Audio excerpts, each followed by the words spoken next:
Voilà, chers amis, bienvenue à une autre dévotion et nous sommes à la dévotion de jeudi le 9 septembre 2021 et comme d'habitude, nous allons lire un passage biblique, l'expliquer un tout petit peu et prier ensemble.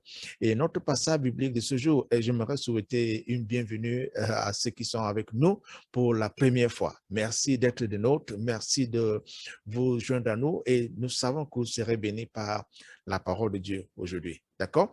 Allons donc dans notre lecture biblique de ce jour, nous allons lire dans Jean chapitre 15 et le verset 15. La Bible dit, « Je suis le sceptre, vous êtes les sarments.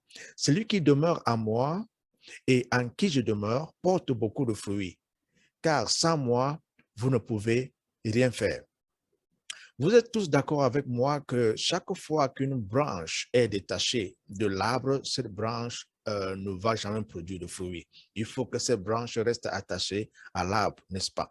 Et aussi, quand la branche reste détachée de l'arbre pendant une longue saison et même pendant la saison de production, cette branche n'aura pas de fruits et éventuellement cette branche va sécher et va mourir.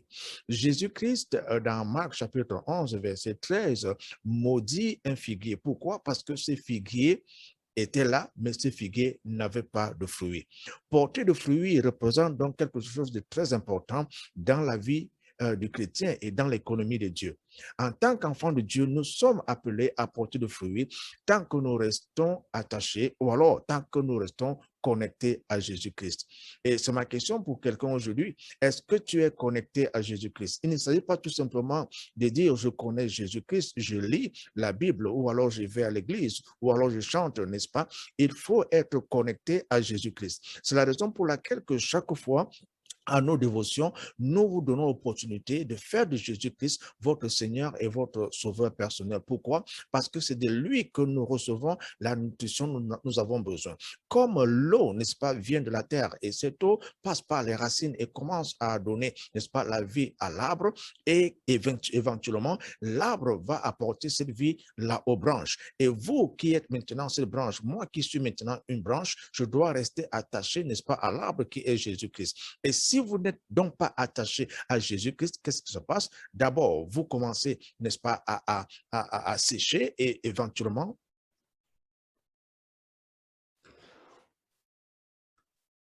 voilà, chers amis, bienvenue à une autre édition de notre dévotion et bienvenue à ceux qui sont avec nous pour la première fois. Nous sommes maintenant à l'édition de jeudi le 9 septembre 2021. Nous allons lire un passage biblique et après cette lecture, une petite explication et enfin, nous allons prier. Alors, si vous êtes avec moi, nous allons lire dans les évangiles de Jean, dans Jean chapitre 15, et nous allons lire le verset 5. OK, la Bible dit, je suis le sceptre, vous êtes les sarments. Celui qui demeure à moi et en qui je demeure porte beaucoup de fruits, car sans moi, vous ne pouvez rien faire. Vous êtes d'accord avec moi que chaque fois qu'une branche est détachée de l'arbre, cette branche ne produira jamais de fruits. Et de même, lorsque la saison même de récolte arrive et que cette branche est détachée, n'est-ce pas, de l'arbre, cette branche ne produira pas de fruits et cette branche risque de sécher et elle va sécher et éventuellement cette branche va mourir. Jésus-Christ a, n'est-ce pas, a déclaré une malédiction sur un figuier quand nous lisons les Saintes Écritures et cette figuier a séché. Pourquoi? Parce que produire des fruits dans l'économie de Dieu et même dans l'économie des enfants de Dieu à travers leur caractère, quand nous regardons Galates chapitre 5, est chose très importante. Il faut que vous produisiez des fruits.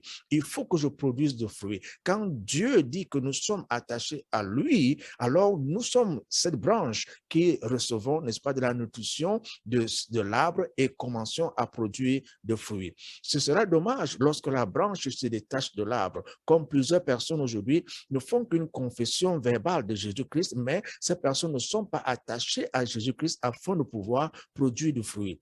La raison pour laquelle, de temps en temps, ou alors tout le temps quand nous avons nos dévotions, nous vous donnons l'opportunité de recevoir Jésus-Christ dans votre vie comme votre Seigneur et Sauveur personnel, afin que la vie de Christ commence à se manifester dans votre vie, vous et moi étant dans cette branche attachée à Jésus-Christ. Nous devons donc maintenir cette connexion, maintenir cette communion avec le Seigneur Jésus-Christ à travers la lecture de la parole de Dieu. Notre marche chrétienne qui est basée, n'est-ce pas, dans la foi en Jésus-Christ, la prière que nous ne négligeons pas, et même des moments de communion fraternelle avec les frères et les sœurs en Jésus-Christ.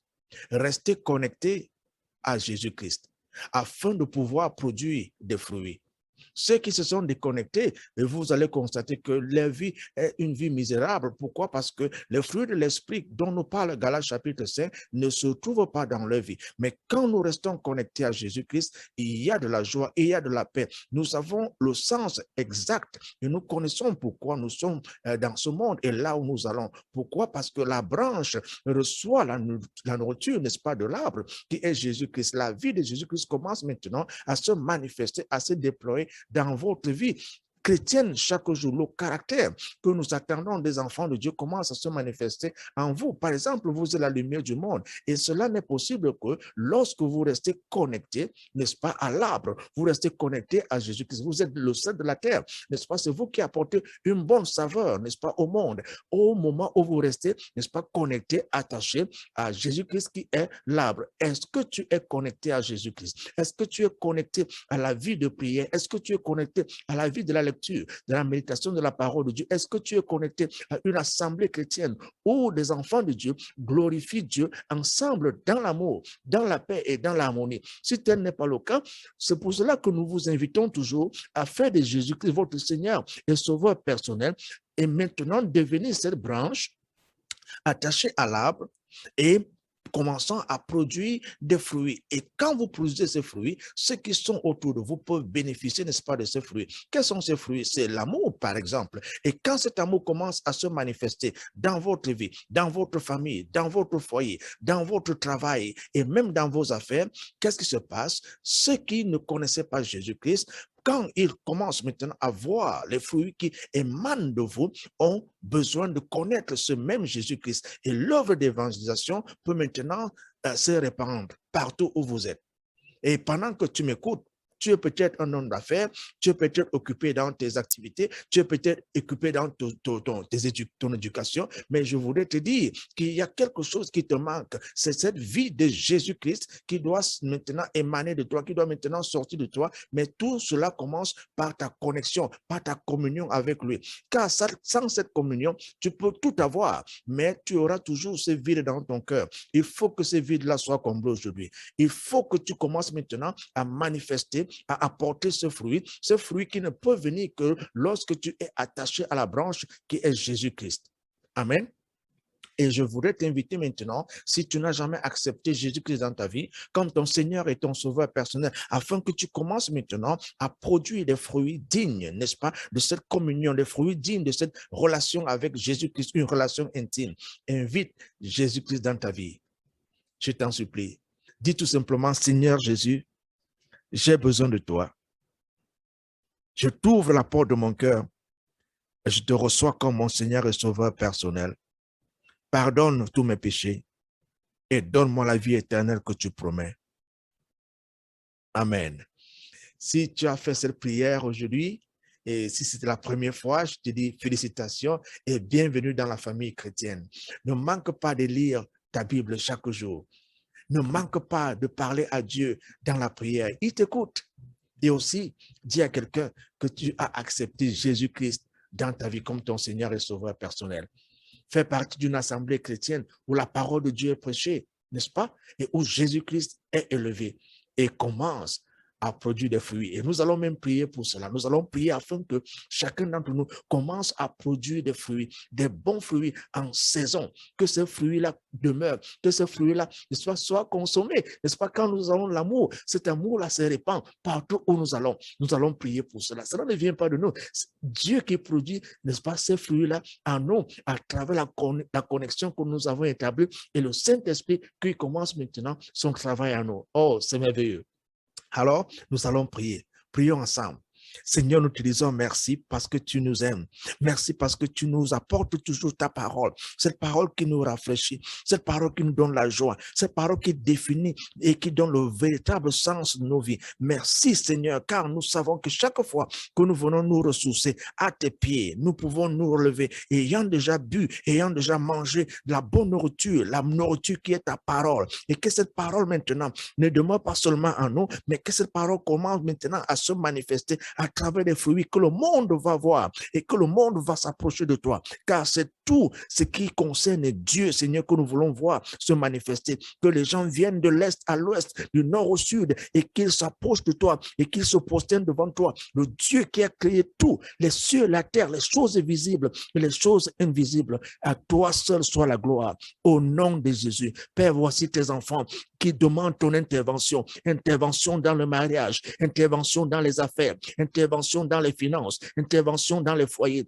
Au nom puissant de Jésus-Christ, pendant que tu m'écoutes, s'il y a quelqu'un dans ta famille qui souffre de quelque maladie, j'envoie la parole de guérison et que cette personne soit guérie au nom puissant de Jésus. C'est peut-être quelqu'un qui cherche du travail, c'est peut-être toi. Reçois le travail au nom de Jésus-Christ. Tu cherches le mariage, que l'Éternel lui-même apporte la femme de ta vie, qu'il apporte l'homme de ta vie au nom de Jésus. Et vous qui cherchez des enfants, que le Seigneur vous visite, que le Seigneur ouvre vos entrailles et que vous puissiez enfanter et commencer à porter un bébé entre vos mains. Je prie que cela se manifeste au nom puissant de Jésus. Je prie pour ton village, que l'harmonie soit établie, que la paix soit établie, que l'amour soit établi. Partout où il y avait des divisions, j'enlève cet esprit de division et j'envoie l'harmonie, l'esprit d'amour, l'esprit d'unité dans le puissant nom de Jésus, dans les familles, qu'il y ait unité au nom puissant de Jésus. Je prie pour ton pays, je prie pour ton quartier, je prie pour ta cité, que le Saint-Esprit commence à se manifester là où tu es au nom puissant de Jésus, car Dieu n'a pas fini avec toi. Son plan pour toi est un plan merveilleux et ce plan va s'accomplir lorsque tu crois, lorsque tu viens vers le Seigneur par la foi, car la foi vient de ce qu'on entend. Quand tu entends la parole de Jésus, reçois cette parole et associe à cette parole la prière. Quand tu pries et tu crois, le Seigneur accomplit des choses merveilleuses et grandes pour que son nom seul soit glorifié. Au nom puissant de Jésus, si des gens ont déclaré que tu ne vas jamais accomplir de grandes choses, je renverse cette déclaration et je déclare que tu vas accomplir de grandes choses. Tu vas accomplir de grandes choses. Si on a dit que tu ne vas jamais devenir quelqu'un, le Seigneur change et renverse les plans de l'ennemi et tu seras quelqu'un. Au nom puissant de Jésus, pendant que je prie pour toi, les chaînes qui t'ont tenu en captivité pendant longtemps, je les brise dans le puissant nom de Jésus. Je brise ces chaînes dans le puissant nom de Jésus. Les forces sataniques, les puissants démoniaques qui t'ont attaqué, ces attaques-là cessent maintenant quand je prie au nom de Jésus. Associe-toi à cette prière et crois que le Seigneur vient et intervient dans ta vie. Détache-toi des choses de ce monde. Attache-toi à Jésus-Christ. Détache-toi de la magie. Attache-toi à Jésus-Christ. Détache-toi de la sorcellerie. Attache-toi à Jésus-Christ. Et quand Jésus-Christ vient, il ne partage pas son trône avec n'importe quelle autre puissance, avec n'importe quel autre individu. Il ne partage pas son trône avec les autres dieux. Il veut demeurer sur le trône de ton cœur. Il veut demeurer dans ta vie. Et seul, il veut gouverner ta vie. Accepte que Jésus-Christ gouverne ta vie. Et tu verras comment ta vie sera transformée. Père, merci pour tes enfants. Merci pour ce que tu as accompli. Merci pour ton autorité. Merci pour ta présence. Seigneur, que tes enfants expérimentent ta délivrance et qu'ils viennent te rendre gloire, qu'ils viennent témoigner de ce que tu as accompli dans leur vie. Au nom de Jésus, amen. Je crois que le Seigneur accomplit des choses grandes et merveilleuses dans ta vie. Ce n'est pas moi, mais c'est lui. Est-ce que tu crois en lui? Est-ce que tu crois en ses paroles? Est-ce que tu as cette foi? Ce que tu demandes au Seigneur le fait. Le Seigneur l'a déjà accompli. Moi, je crois qu'il l'a déjà accompli. Et je sais que tu as un témoignage et il faut que tu viennes témoigner. Que le Seigneur te bénisse.